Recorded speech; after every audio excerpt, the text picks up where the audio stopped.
For more than 50 years, innovation has been at the heart of Intel.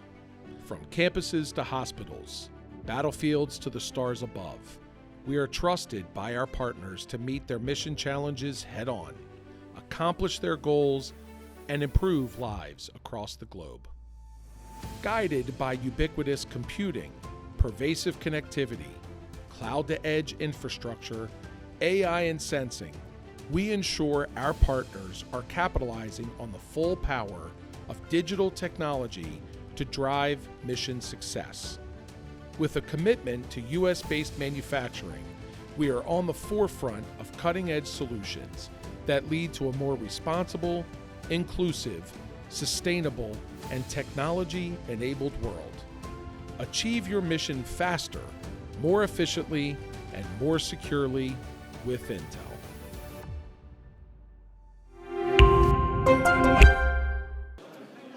And to introduce our next panel is Rob Zuppert, who is the intelligence community leader with NVIDIA, one of our newest INSA member companies. So Rob, the stage is yours. Great.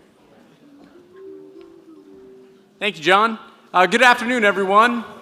NVIDIA is a proud supporter of INSA and the work they do to foster much-needed information sharing between public and private partners. Today's program is no exception. Over the past 3 decades, NVIDIA pioneered accelerated computing, driving a platform shift to tackle the most impactful opportunities like artificial intelligence, climate simulation, and robotics. With full-stack innovation across silicon, systems, and software, NVIDIA's accelerated computing platforms power AI factories, autonomous vehicles, omniverse simulations, in the world's largest gaming ecosystem. It is my privilege to introduce our Innovation Shaping the Future of AI panel moderator. Dr. Patrick Biltgen is a vice president at Booz Allen Hamilton, where he leads system architecting and delivery for national security space protection systems. He previously served as the director of analytics and data services at Perspecta, where he led R&D efforts for machine learning, data science, modeling, and IoT capabilities. In 2016, Pat published Activity-Based Intelligence, Principles and Applications, the first unclassified textbook on this contemporary intelligence, tradecraft, and recently released his second book, AI for Defense and Intelligence. He is a recipient of INSA's Edwin Land Industry Achievement Award, the Astronaut Scholarship Foundation Neil Armstrong Award of Excellence, and the National Intelligence Integration Award. Please welcome our moderator, Pat Biltgen. Thank you. Thank you. He sounds like a great guy. I'm looking forward to meeting him. Okay, so everybody had their cookie. I see some sleepy faces in the audience. We're going to spice it back up a little bit after cookies. So thank you, everybody, for the innovation panel. We have a really exciting show for you today. We're going to jump right into it here. Let me introduce our panelists for this session on innovation. First, we have Robin Brown, who is the Program Executive Officer in the Office of the CTO at DIA. Next, we have Jimmy Hall, who is the CIO and Director for the Technology Innovation Office at State INR, the U.S. Department of State. Next, Sri Iyer, Principal and Emerging Technology Lead at, looks like a small startup company called AWS. I think they do something related to AI. And then we have Chip Usher, the Senior Director for Intelligence for the Special Competitive Studies Project. So thank you all for being here today. We've got a great lineup of questions, and I would say get those audience question cards in. Let's keep them coming, and let's keep them spicy. Okay, so speaking of spicy, Teresa Smetzer mentioned the topic of innovation theater. It's a popular buzzword, and one of the criticisms of the entire military intelligence industrial complex is that we're a smidgy-poo slow to adopt innovations, especially in the commercial realm. So Robin, I'd like to start with you and ask, how does the government stay abreast of the innovative technologies and processes that we're seeing, especially in the AI realm? So in the CTO's office, one of our charters is to stay abreast of ongoing innovative technology. In several ways, we do that in partnerships with industry and our FFRDCs. We work with an organization called Incatel to stay abreast of new and innovative things. We also, at our agency, have a site called Needopedia, where we constantly ask the organization to identify gaps and needs, and then vendors submit their needs to there. We bring them in for industry engagement days, and we bring in partners with our mission side, our business side, to keep them and showing them what's available. So these are just a few ways that we collaborate with industry. Right. Jimmy, any thoughts on that one, please? Well, I would like to take it from a different angle and just say innovation is more than about technology. It is about culture, and it is about understanding requirements. And sometimes we get that wrong, especially in the IT arena. So I would just charge the audience with, look at innovation beyond technology, and look at innovation as technology, culture, and then understanding those requirements. And so we're able to deliver faster, sooner, quicker than we're able to do today. Okay. Sri, from the industry perspective, what are some of the ways that industry connects with the government in this realm? And how is that especially challenging when we're doing that in a classified environment?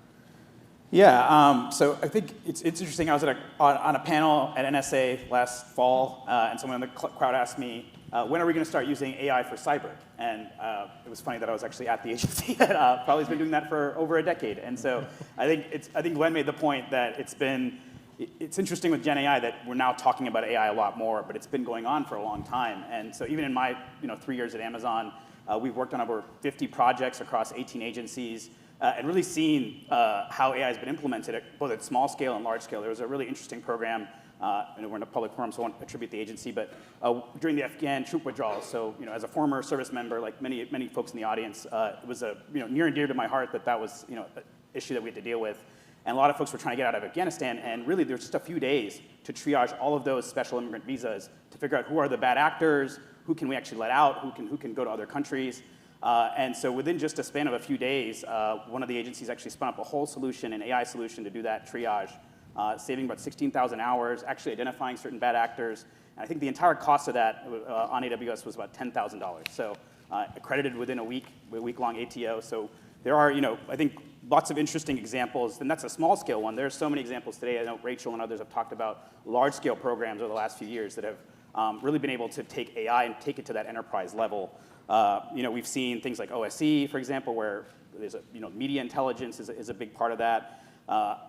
I know, Patrick, you're going to think about ATO as a big risk as well, accreditation. So I'm happy to take that too. Yeah, I have a question on that for you later. I'll be sure to grill you pretty hard on that. Okay, sounds good.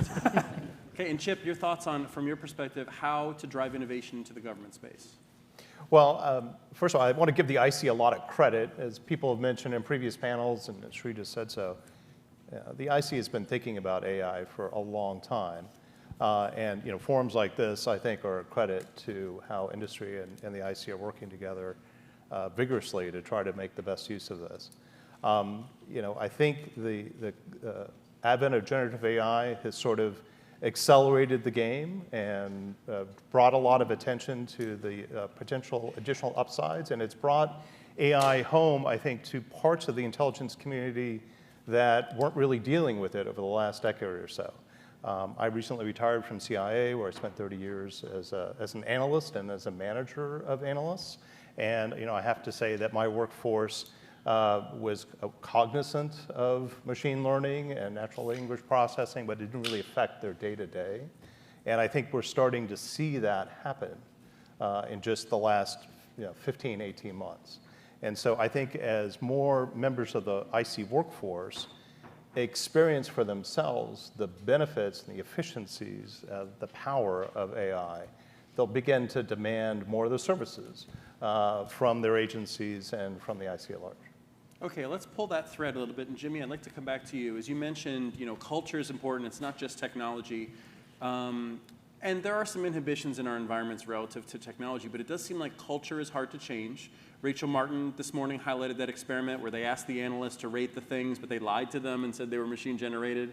I thought that was really brilliant, but it does seem like there is a cultural friction, especially from analysts. We have tradecraft, hallucinations are not okay. Can you help us with how are we going to change the culture and get our entire workforce to start to adapt AI in different ways? Well, I think that there's 5 areas that I would offer to the team. But before I get into that, I owe some allegiance to the State Department. We're the oldest civilian organization providing intelligence to diplomats.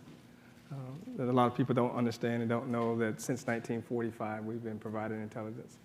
And so I come from a background and a pedigree of understanding what intelligence analysis goes into the products and what work goes on behind the scenes to ensure that we deliver the right product to the senior leaders, the policymakers, and those that are making decisions, and the diplomats worldwide.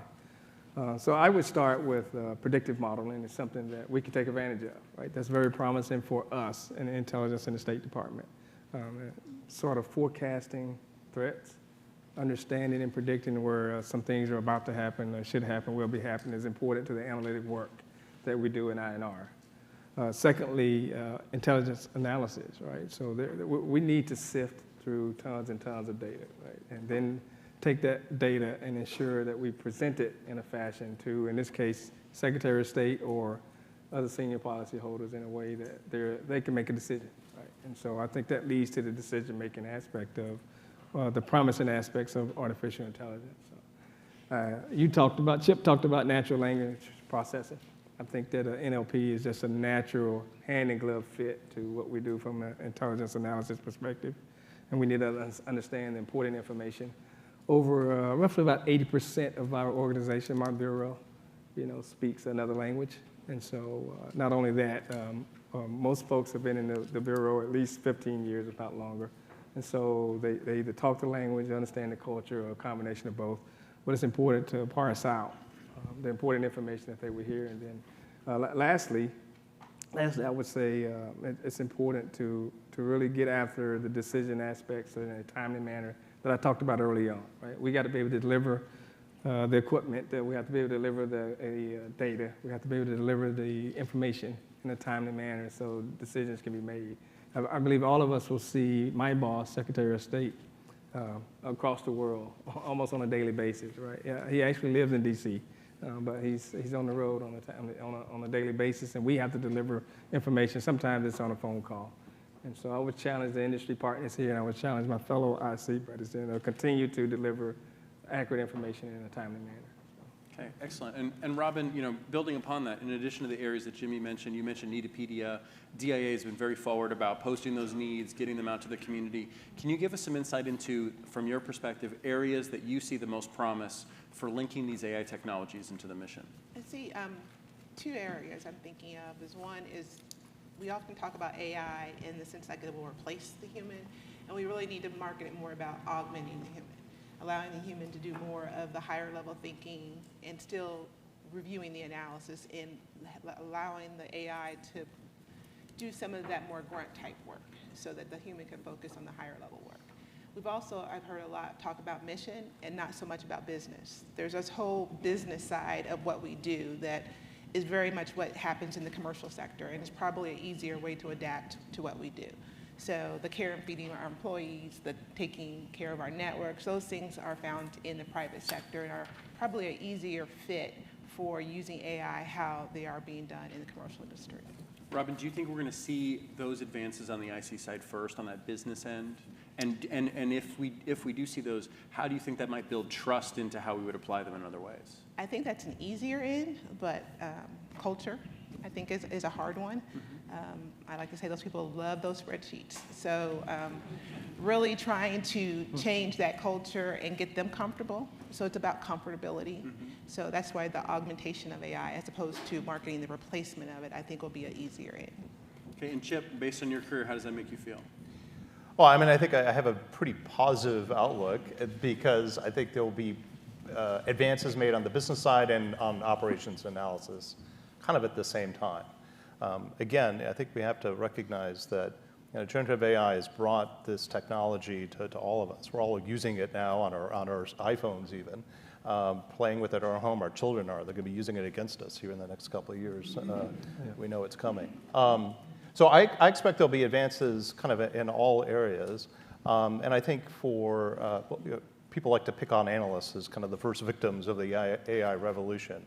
But I think our HR professionals, anybody who's moving things, logistics, the finance area, these ripe for impact by AI. Analysts certainly will be able to make use of it, and I think our collectors will as well. And anybody who's interested in optimizing a collection strategy for technical systems, overhead systems, AI can be of use there. Even our humenters, think about what Waze does for you on a daily basis on your daily commute, and how one can imagine in a human situation it could be applied to evade surveillance, protect our officers who are in harm's way. So I think there'll be gains made in all sorts of areas, probably all at once. Okay, and for the entire panel, anyone can jump in on this one. We did see the results of the AI survey. I understand almost all the companies here in the room can do all of the AI things. So Teresa, thank you for that. That was helpful intel that we're all good at everything. I'm glad to hear that. Love answering those things, right? From the government and industry standpoint, are there areas where we think AI is not, okay, AI is everywhere. It's going to be in everything. But are there areas that we're seeing over-marketing and maybe like, hey, could you guys dial that one back a little bit? Jimmy, anything from your perspective that's like a mission area that we don't think AI is ready to do either yet or ever? I don't know if I would say ready yet. I would just start with where Robin ended up, right, which is the human aspect of it. And how do we strike the balance between understanding and having that human there, and not just solely relying on artificial intelligence, right? So okay. I don't think we're ever going to get away from the human aspect of it, for sure. All right. I'm going to shift gears a little bit. Sri, I'm going to come to you for this one. Can you give us some examples of how the IC and its partners are leveraging AI to address an ever-evolving threat landscape, remembering that we are in a public forum? So thank you all for the threat questions. Yeah. No, I think I gave a couple examples in my last answer. One thing that's really interesting, so 12 years ago, I was deployed, and I was a forward observer, and there was a system that we used for targeting for fire control, and it was a computer that sat in a Humvee. It took about 15 minutes for it to boot up, 10 minutes for Google Earth to load. The battery died in about 5 minutes, so if you were lucky to get anything done on that machine. And that was a really good example of trying to do something innovative with AI and targeting, but not really thinking about that use case of how the warfighter might actually use that. And that's something that with Amazon and other companies, we really think about how do you apply this to that end user, that warfighter at the end. And I think there's a lot of interesting programs that have evolved. And again, we're in a public forum, so I'm not going to name them. But I think the idea is, if you think about that fusion center example of someone sitting, I had some people on my team that actually had the privilege of going out to UCOM and actually seeing what these fusion centers look like. And they've got overlays coming in, PAI, detections on geospatial intelligence. It can be a little overwhelming even for those analysts. And so really trying to figure out, yes, the technology exists, but how do you filter out those things? How do you make that actually usable? What happens if it's disconnected all of a sudden and you no longer have connectivity to make that happen? And so I think those are some of the use cases that's sort of that next forefront is how are we going to push this to the edge, and how do we deal with the tactical environments that we're starting to see. So I think there's been a lot of progress on the front of enterprise scale kind of AI. But we still have to think about what's that global sort of tactical viewpoint that still needs to be solved. Okay. And we heard on the ethics panel, we do have adversaries that don't always play by the rules. So Chip, relative to those threats, how are we going to address that threat landscape? We've got our rules, we've got governance. We just had a whole panel on ethics, but bad guys don't have to have that panel. What do you think? Well, first and foremost, I hate to break it to the IC, but your job just got a little bit bigger. Now you have to understand and collect and analyze what the PRC, what Russia, what our other adversaries are actually doing with artificial intelligence in all its forms. That presents kind of a new whole arena for our collectors. How do I steal the algorithm, right? And then how do I get the training data? Is it the people that matter? All sorts of very interesting questions that need to be addressed there. And then in addition to understanding what our adversaries are doing, it's also understanding what their vulnerabilities are. There's a whole field out there of adversarial AI, which we're going to have to become expert in, both to protect our systems, but also potentially to screw with the systems of our adversaries. Okay, and Chip, across some of that landscape, what concerns you the most? Well, I think what concerns me is China's ability to integrate tools. Let me back up a step. I don't believe, personally, I don't believe that China is going to make the best use of the best frontier models out there, because their emphasis is on control. The CCP is deathly afraid that the truth will be made apparent to the population if people are using large language models to ask questions, uncomfortable questions for them about Tiananmen Square. So I think their emphasis will be on systems that they can control, data that they can control. But those systems may be pretty good. And I think they have a proven track record of integrating platforms and capabilities pretty fast. Just look at some of what their commercial e-commerce platforms are able to do today. So I think they'll be able to deploy systems pretty rapidly that, as people were mentioning, won't necessarily adhere to the ethics guidelines that we will follow. But they'll be able to do it quickly and in some ways efficiently, perhaps more so than we are. That concerns me. Okay. And that gives me a good transition to my next question. So we heard from Larry Taxon on the CIA's efforts to get cloud and AI deployed as a service of common concern. We, in these forums, have probably never heard from an IC leader that's like, by the way, that's done and it's working great and everybody has it on the high side. So like, Sri, I'm going to throw you under the bus for a sec. Can you help us figure out, like, why is that so hard? And like, what are the technical challenges? And okay, let me give you an example. When I need to do something with AI, I badge out of my job, I go to the parking lot, I do it on my phone, and then I go badge back in.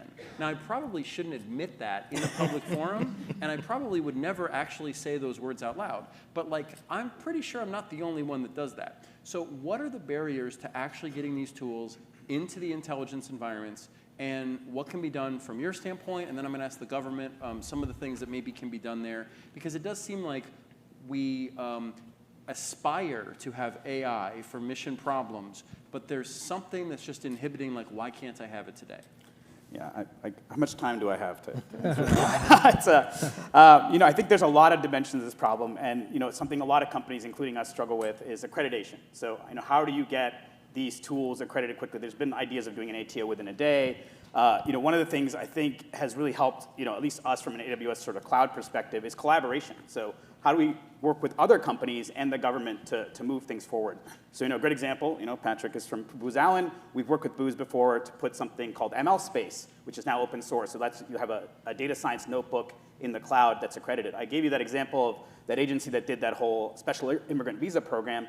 Because they built all of that entire solution in the cloud, it was accredited within a week. So if you use accredited services, there are a lot of companies now where you can have a wrapped container around a product, for example, and that container is accredited, so now you can get that grandfathered in accreditation. So the collaboration is really important. One really big one lately, we've been working with Anthropic, trying to get the first commercial large language model onto the high side, which recently we worked with an agency to get that accredited. So there have been successes in the space, but I think until we can get that partnership going a little more, I think C2E program's done a lot of good work in that area. And if we can think about things like the marketplace, for example, where folks can sell technologies on an accredited platform, there's another option as well. So really trying to think about different dimensions to collaborating with other companies and getting that ecosystem built. All right, well, before I go to our other panelists on that one, I do want to grill you a little bit more, because I promised you that I would. So the accreditation, help me and help our audience understand. I know there's a process, and there's steps in the process, and you go, I'm going through the process. And I understand that process takes time. The process has steps. We do have a governance model, but is there something unique to AI? Is there something that makes AI either easier, harder, better? The government doesn't know how to accredit a model they can't see inside. Help us understand, why is it any different? Am I right on that? And then why is it different, and what needs to be done to overcome it? Yeah, and I think to answer your question, it goes a little bit beyond accreditation. So a lot of open source models, for example, are available on the high side. They've been moved up. But do we have everything else that's needed to run that model? So capacity, GPU capacity is something that people are hyper-focused on right now. How do you get enough infrastructure that's accredited on the high side, right, to be able to run these things? And there's a lot of nuances there that are missed by folks. So one example is that you need 2100 A100 GPUs to train a small a 50 billion parameter model, but only need one to actually run that model at scale. And sometimes even running that model, certain models can run on certain types of GPUs really well, others can't. And so that optionality, the types of GPUs you need. So I think one thing that we're really pushing for is experimentation. So trying to provide optionality across different types of instances, because in the next year or so, is really about figuring out what the government needs and really being able to quantify that to requests like AWS and other companies so that they can figure out what is the capacity that's needed, what are the types of things we're trying to do. And so that dialogue, that experimentation really has to be built, and those motions of being able to fail fast and experiment has to be developed a lot more so that we can have that lead time to get that capacity in the region. And a lot of it's available today. We're adding about 5% a week more capacity available commercially for our H100 GPUs. Many other companies everyone's going after the same kinds of GPUs, but there's so many other dimensions to that too, with storage and other aspects of the infrastructure you need. So really important to kind of really start experimenting right now and figure out how to right-size that demand. Okay, so I do have some questions. We do have some NVIDIA shareholders in the audience, so we have some GPU questions that we'll get to later. But I want to continue this thread a little bit, Jimmy, and come to you about the technical challenges, either on the government or industry side, to implementing AI, and perhaps what you need industry to do to make your life easier. Yeah, if I could, just talk a little bit about the cloud conversation. And I think it bleeds over completely. So before going into there, though, I was fortunate and blessed to spend 30 years in the United States Army. So for all those Army vets out there who are right, so for the last 7 or so years, still in national security, still in the intelligence community. And so what I was able to see across the board is that what we need is access. We need security, and then we need to be able to safeguard things, right? I look at life kind of simple as that. Well, pull the string on, we need capacity, and we need it to be available. One of the things that I often go around and ask folks to do is collaborate. And when I say folks, our industry partners collaborate more so on the cloud than maybe you've ever collaborated. And I think the collaboration bleeds over to artificial intelligence as well. I like to tell folks that in the State Department, we don't have the DoD paper when it comes to money, right? And so collaboration will help us. We don't have the DoD paper, so in terms of availability, regardless of where it comes from, who provides it, it really doesn't matter, but it's a team effort.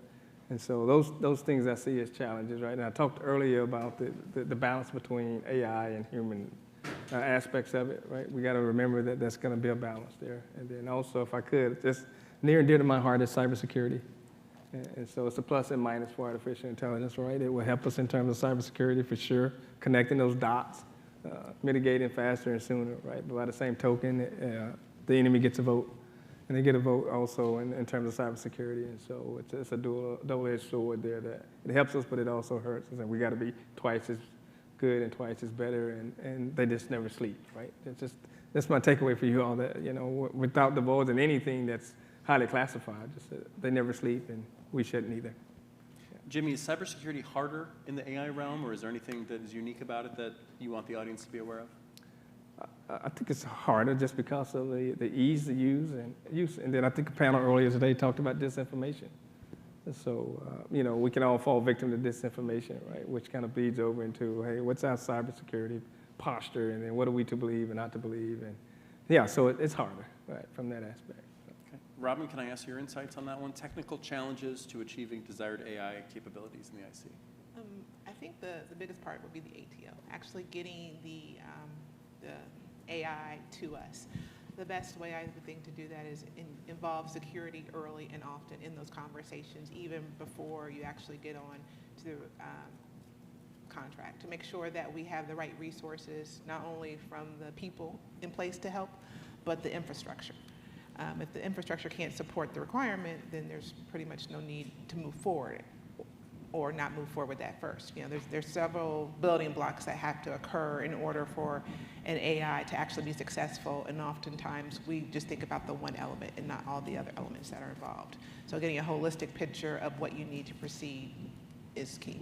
Okay, and when it comes to that ATO, have you ever gotten the sense that as we're going through that process, we get to certain steps, and the individuals, the security experts that are doing the ATO are like, I don't see how this applies to AI, or there's something different. There's a little bit of a skill set gap, I think, when it comes to, do you have to understand how AI works to be able to accredit it, I guess is really my question. And then if so, what's the Venn diagram between how do we find security people that know enough about AI to get through that process? So I can't answer the question okay. specifically, but I do know the security people have a checklist. They're very big on their checklist, and making sure that you answer the questions and so that they understand. So and there are a shortage of those people. And so they may be working multiple different projects, and they don't sleep, and they have different priorities. So patience is an element there. Do they need to know it? I don't know. But you should be able to explain it so that they can feel safe about it. Got it. Chip, thoughts on that one? One of the earlier, I think it was the previous panel, kind of got into the issue of large language model training versus use. And for those of you who may know him, Gil Herrera is a friend of INSA, has spoken about this a little bit, and he's making the point that we may need some policy guidance here that allows for the IC agencies to take on board, experiment, red team, sandbox, large language models that are trained with PII, because otherwise, you can't. But there needs to then be an appreciation for, all right, when it's deployed and then used, what are the rules that are going to be applied there? And I think that's an area that is just now getting some attention, and it deserves some more attention, because otherwise it's really going to be a limiting factor for how not just NSA, but other IC agencies are actually going to be able to use these. No, Chip, you're right. I think that is a big concern. Like when you go through that checklist process and they go, is there US person data in here? You're like, oh, probably. It was trained on the whole internet. You go, uh-oh. But I did think the comment in the previous panel about, hey, there's minimization procedures that the NSA has developed. Those may need to be applied to AI. So I thought that was a really good observation. And by the way, our adversaries know this full well. So if they're looking to pollute our systems, they'll just flood the zone. You just put fake PII out there as a bunch of social security numbers? A bunch of Britney Spears videos. Okay, I wish we just didn't give them that idea. Hopefully you're not watching, because I know you guys don't watch INSA's YouTube channel, right? They probably do. I would add one more thing that's interesting. So toxicity is something that's brought up a lot in models too, and just as it's what is that, Sri, what does that mean? So toxicity is essentially, a lot of the large language models, we say that they're trained on the whole internet, but they're actually not. They're trained on maybe 60, 70% of the internet. They ignore 30 to 40% of the internet that has all the bad stuff, and maybe that percentage is actually a lot more. But so anything that's like anti-Semitism or violence, things like that, that they don't want commercial models to have. But when you think about moving these models, for analyst use cases or use cases where you actually care about those types of groups and things like that, these models may not be able to perform. And so it's really interesting that what it's actually trained on, we care about the PII, but what it's not trained on is just as important as well. And so I think both points are things to look at when you're thinking about de-risking these models. Okay. All right, we're getting question cards coming in, so thank you, audience. I know you had your cookie, but it's time for some question cards. Some of these are a little spicy, so we're gonna start going through some of these, and then we'll get back to our regularly scheduled program. But Jimmy mentioned cloud. Sri, I understand you work for a company that has something to do with the cloud. And we do have some questions on here about what is the role that high-performance computing plays in AI. And there is a question about when weighing the cost of compute, what should be done in the cloud versus on-prem. So can we get some thoughts there on whether it's training versus inference, whether it's building and executing models? I mean, there is an element of overall capacity of GPUs and specialized compute to do this work. Is there enough in the cloud? Should we be doing workloads in a hybrid environment, hybrid cloud? Should we be moving anything on-prem? Sri, jump ball for you, and then we'll come to our other friends here on the panel. So I get this question a lot, and it has changed quite rapidly, I think, even in the last 6 months. There's, the idea, we've done benchmarks, for example, with IC agencies on cost of running LLMs in the cloud or training in the cloud versus on-prem. And the cloud is very cost efficient. It in many cases outperforms on-prem. I think the bigger question here is optionality. So optionality is really important right now. So figuring out if you go and buy a bunch of GPUs, let's say I go and buy right now H100s, which are the most popular models out there. Those are great. They can run things like Claude, but they're going to be very expensive if you try to run an open source model, for example, for the amount of compute that you're paying for. And so that optionality right now, even to Chip's point, right, that experimentation is really important. And so trying to figure out, what's the best risk. And some of these things have, the GPU costs have gone down dramatically over the last 3 years. New models are coming out all the time. So there's a risk element to going and buying a bunch of these and keeping them. And so companies like Amazon are like, hey, we'll take on that risk for you. And provide that optionality, but there's also a cost there too. So really figuring out what those commitments can look like. And I think one of the things that we're trying to encourage more is getting sort of these ideas of metrics. So what does success look like? A lot of programs that I've worked on, Early on in AI, I think one of the agencies, their success metric was, hey, we had a good news story from the field about someone using this model. And the really successful programs have really hard metrics like sensor to shooter timeframes and other types of real benchmarks. And so we need like real world benchmarks for the IC on the success of models, because you won't be able to know how well something's performing or what your actual cost metrics are until you can really satisfy that. And from a program standpoint, agencies that can do that really well have been much more successful at getting funding and sort of showing the success of those programs. And that's another important factor to kind of that entire landscape. So I don't know if I dodged the question or answered it correctly. But No, if you do, I'll just ask it again in 5 minutes.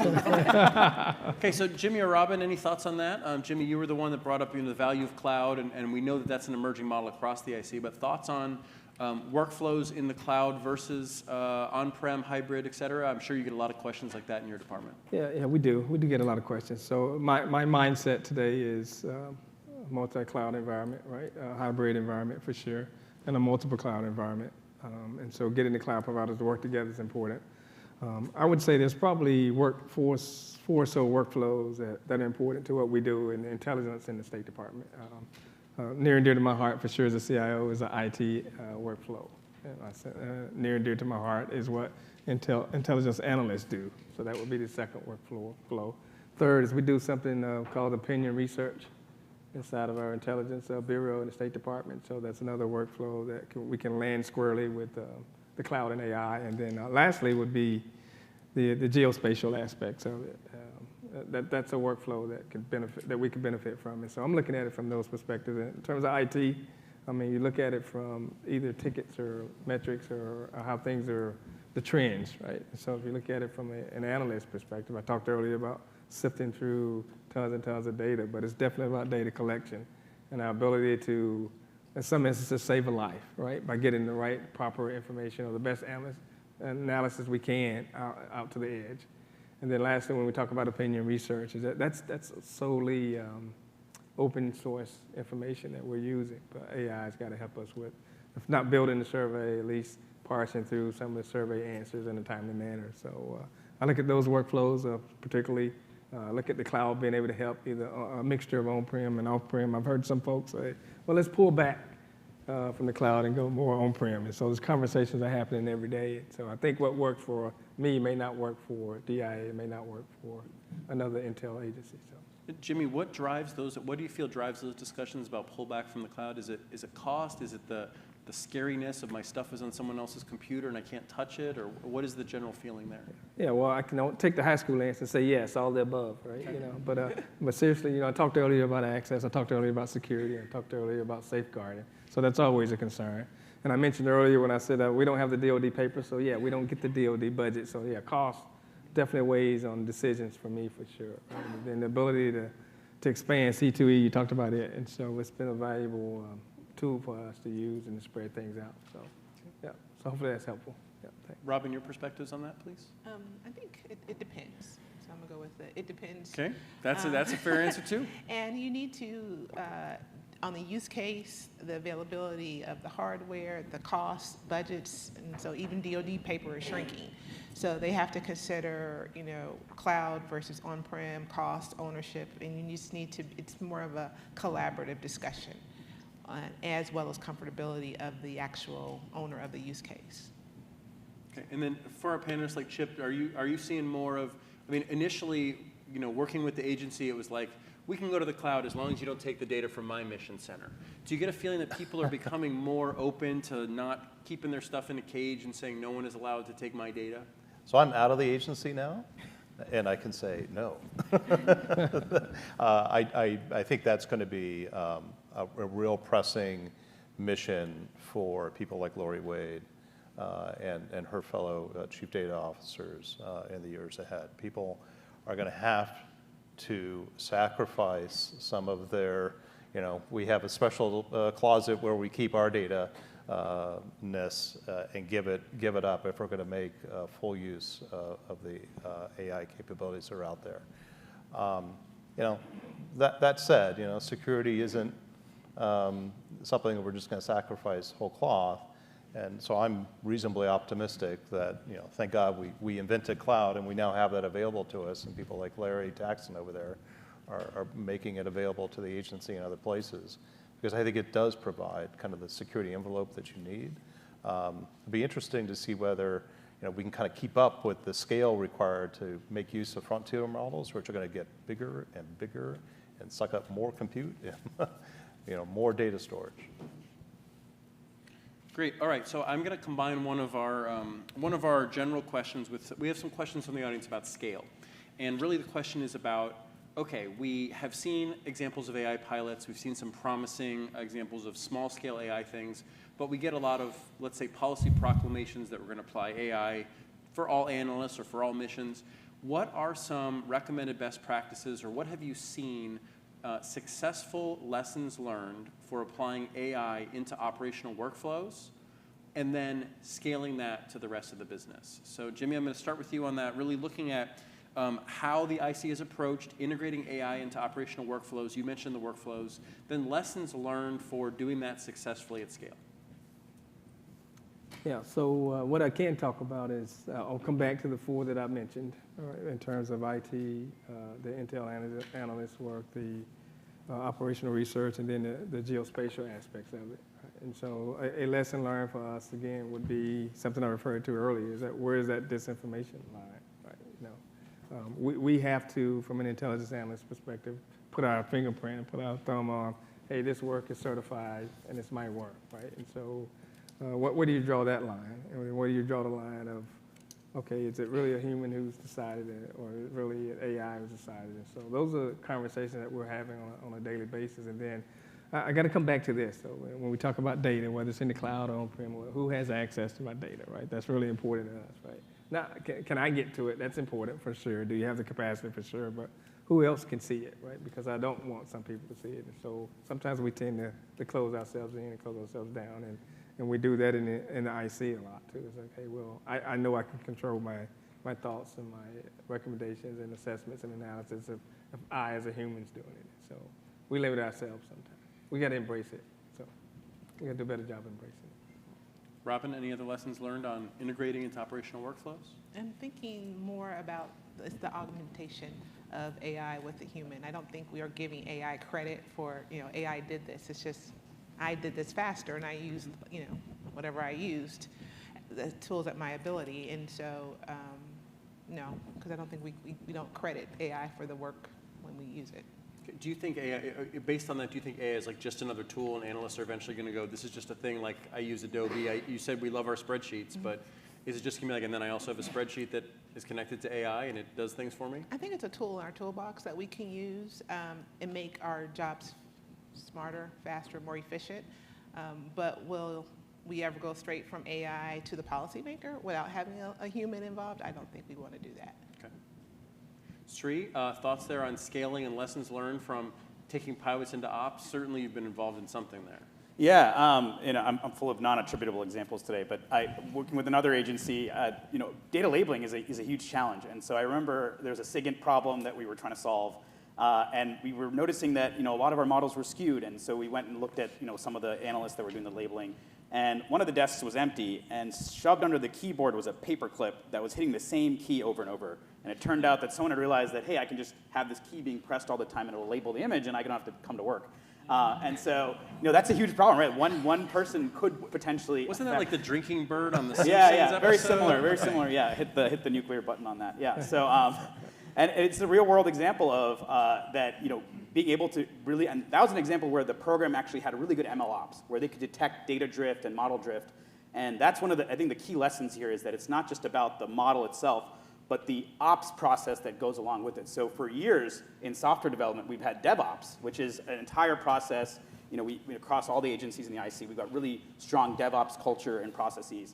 MLOps is relatively new, and this idea that you need to treat AI as software that then has to be managed just like traditional software would be. You have to detect drift, you have to detect all kinds of other, monitor the models for biases, and this is also a cyber thing because if a person that works at the agency can skew the model based on their data inputs, adversaries can certainly do that as well. And so if you don't have those processes set up, that could be a really big challenge to implementing not just traditional ML, it's weird that you even call it traditional ML at this point, but also generative AI and the new large language models that are out there. And so I think adapting those processes to some of the new types of foundational models that we're seeing is going to be really important. There are huge bright spots in the community, programs that have done this at scale, but many programs are still struggling with that. And I think having that MLOps guidance and processes in place can be really important.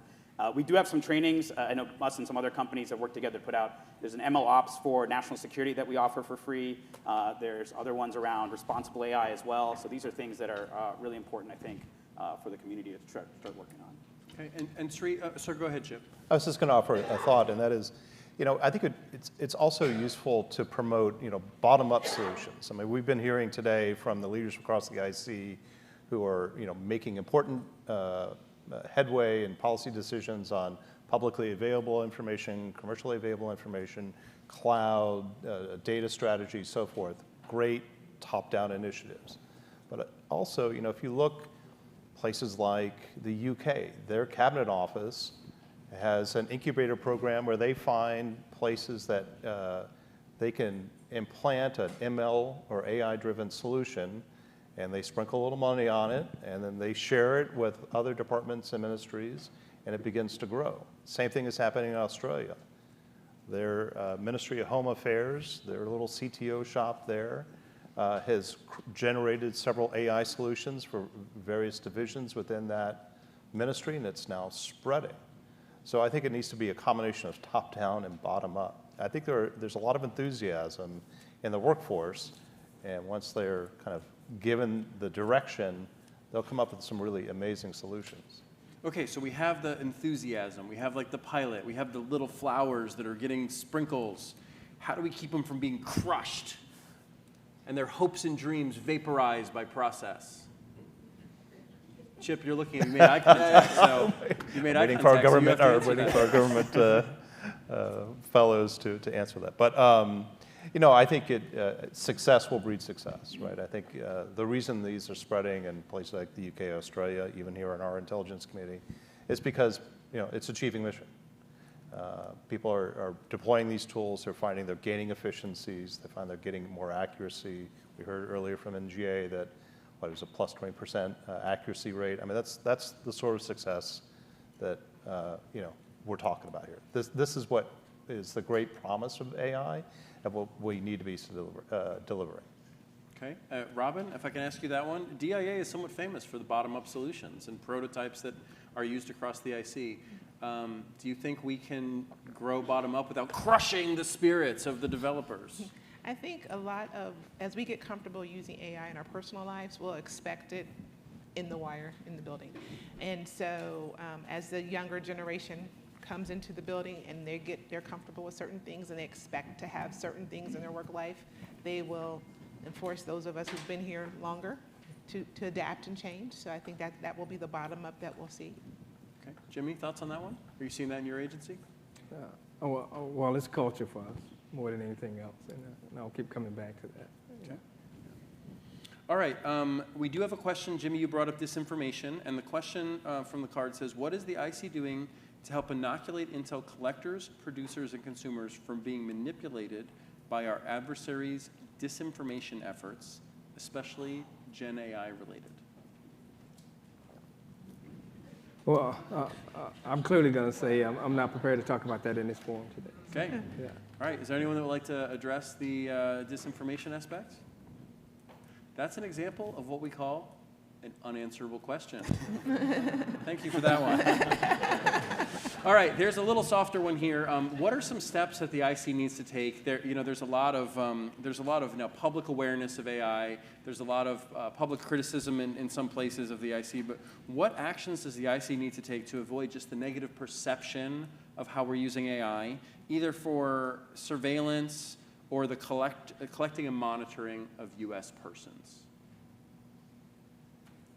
Sri made eye contact first. All right. Thoughts on that one? I'll continue my trend of non-attributable examples. We work with, a couple years ago, body cams became a very necessary thing for law enforcement. A lot of federal agencies, too, had to adopt body cams. I think one of the big challenges with something like body cams is you're also taking video and photographs of people that aren't your suspects, that are actually U.S. persons, that shouldn't be part of that investigation. So if you're trailing someone in a mall or something, that can be really challenging. And so AI is often thought of as a technology that invades privacy, but it can also be used to enhance privacy. So a lot of live footage that we see nowadays is automatically censored by AI so that there's not something really scandalous happening at the Super Bowl or something like that. But it's also being used in body cams. So before, human beings had to sit and look at that and blur out people, PII and other information in people's faces that weren't part of that investigation. Now we actually have really good CV models, computer vision models, that can do that blurring automatically on live stream. So you put sort of your subject photo in there, and it's going to recognize who you're looking for, which persons you're looking for, and everyone else gets blurred out. And it's really fascinating technology. And so I think AI, it's really about trust. There have been applications of AI even in things like the clearance process or visa processes. And a lot of times those adjudicators also need trust in the model. So we do things like double-blind studies where both the AI and that adjudicator will put out the same score for a model, and then they can, after 3 months, see what's accurate. And so you really have to build that trust, but also think about ways that you can use that technology to enhance privacy and actually make sure that we're protecting people from these types of surveillance and other activities. So that's my answer. Chip, this question's for you. Does the government need to build their own models? Yes, and they should make use of what is commercially available as well. But I think that what's going to be built in-house will be very niche, very tailored. The kind of building on the early experimentation with machine learning tools. I don't think it needs to be the SOP for the IC, particularly when it comes to, say, the analytic mission or generative AI tools. I think it's more going to be making use of commercially available models that are fine-tuned on IC data holdings, and also fine-tuned on IC data handling policies, et cetera.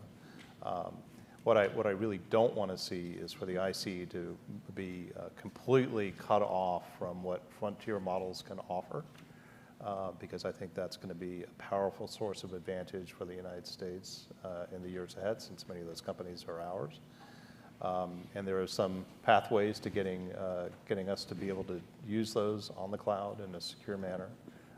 We've got to work out some things with regard to protection of privacy information, patent information, et cetera, but I think those are achievable.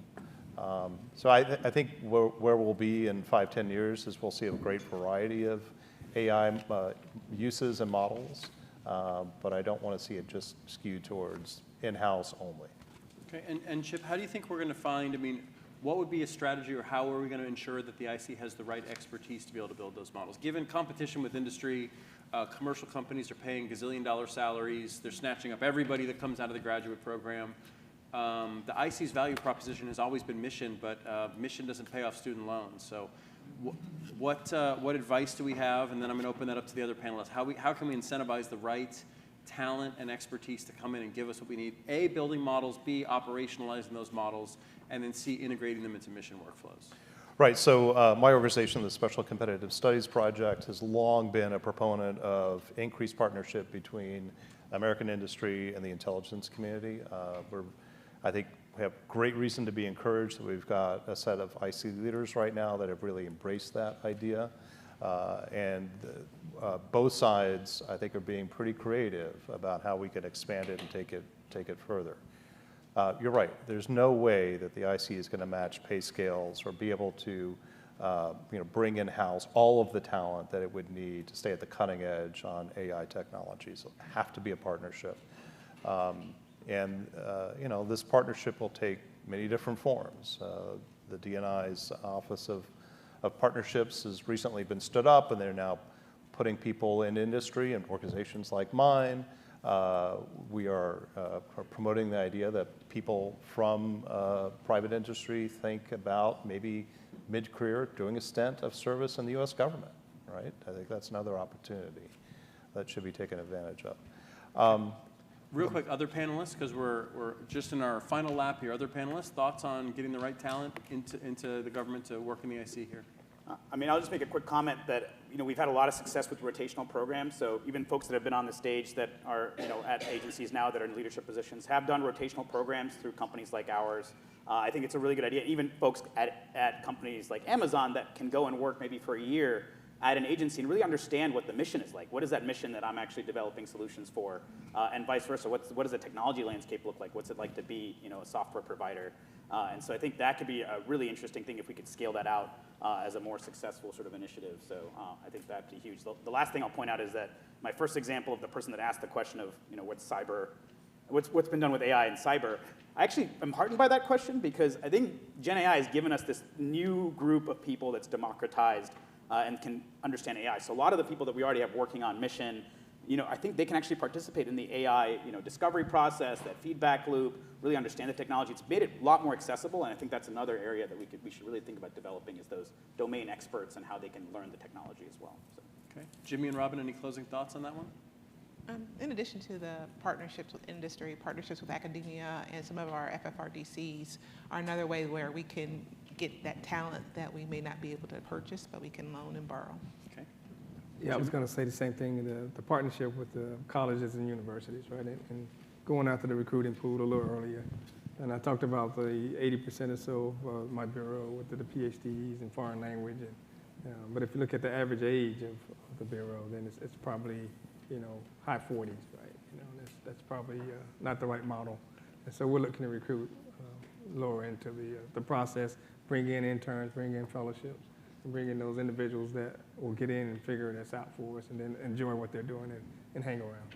Wonderful. Yeah. Okay, before I thank our panelists for their comments today, before I thank INSA, speaking of interns, remember that this program is largely put on by our fabulous INSA interns. Haley, where's Haley? Okay, so Haley was the one that put this panel together.